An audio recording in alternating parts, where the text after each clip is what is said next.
दोस्तों, the 2nd of May 2011 की सुबह सुबह अल कायदा के कंपाउंड पर यूएस आर्मी के रेड में अमेरिका के most wanted terrorist Osama bin Laden की मौत हो गई थी। मिशंस की सक्सेस कई ईयर्स के complex, intensive and highly advanced intelligence operations and analysis का परिणाम थी, जिसका लीड रोल सीआईए ने इंटेलिजेंस कम्युनिटी के पार्टनर्स के सपोर्ट से किया था। यूनाइटेड स्टेट्स ऑफ अमेरिका पर 9/11 के टेररिस्ट अटैक्स के तुरंत बाद सीआईए ने बिन लादेन से जुड़े या उसे हेल्प करने वाले इंडिविजुअल्स एसोसिएटेड के बारे में जानकारी एकत्र करना शुरू कर दिया।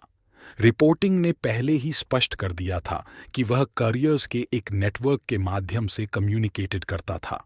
हालांकि कई ईयर्स बाद एक प्रमुख कुरियर के बारे में उसके कुनिया या ऑपरेशनल स्यूडोनिम नाम से ज्यादा कुछ पता चला।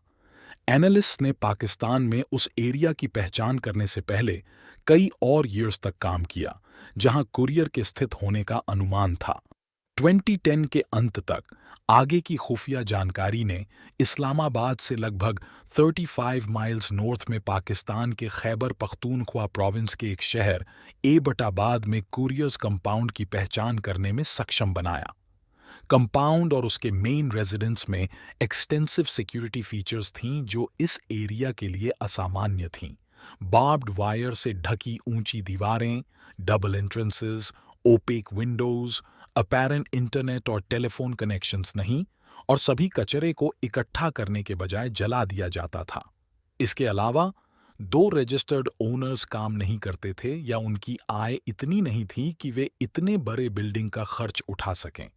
इसने इंटेलिजेंस कम्युनिटी को यह आकलन करने के लिए प्रेरित किया कि कंपाउंड का उपयोग संभवतः बिन लादेन के साथ साथ कुरियर को छिपाने के लिए किया जा रहा था।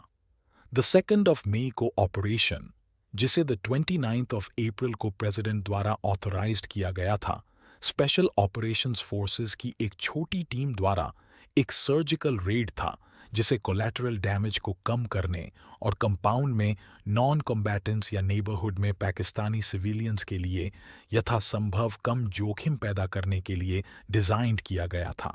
इसके बाद बिन लादेन की कई इंडिपेंडेंट मेथड्स से पॉजिटिवली आइडेंटिफाइड की गई। कंपाउंड से कलेक्ट की गई बड़ी मात्रा में मटेरियल्स की रिव्यू के लिए समय की आवश्यकता थी। सीआईए ने अल कायदा के सहयोगियों, योजनाओं और इरादों और वर्तमान खतरों के बारे में खुफिया जानकारी के लिए उन्हें प्रायोरिटाइज देने, लिस्ट करने और उनका एनालिसिस करने के लिए एक मल्टी एजेंसी टास्क फोर्स का नेतृत्व किया।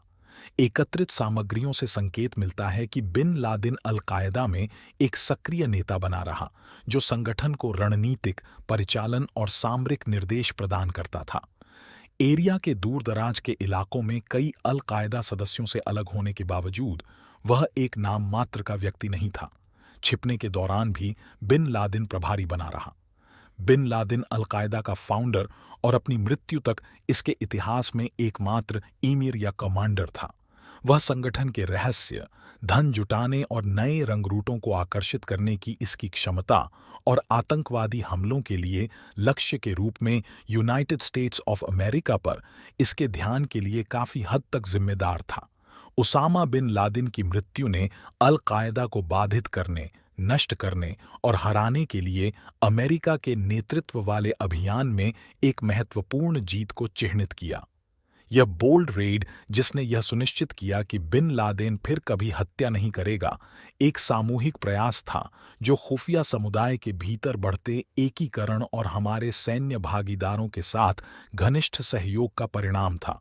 सीआईए इस सब के सेंटर में थी, महत्वपूर्ण जानकारी के संग्रह को आगे बढ़ा रही थी, डेटा के प्रत्येक टुकड़े का आकलन कर रही थी और सभी सोर्स का विश्लेषण कर रही थी ताकि वह सम्मोहक खुफिया मामला तैयार कर सके जिसने अमेरिकी सेना को एबटाबाद तक पहुंचाया। एजेंसीज का योगदान एक दशक के सकारात्मक बदलावों का परिणाम था, बेहतर संग्रह, विश्लेषण, तकनीक और समर्थन। तो आज हमने सीआईए के स्पेशल ऑपरेशन के बारे में जाना। अगर आपको वीडियो पसंद आया तो हमारे चैनल थ्योरी ब्रेकर को like, comment, share and subscribe करें।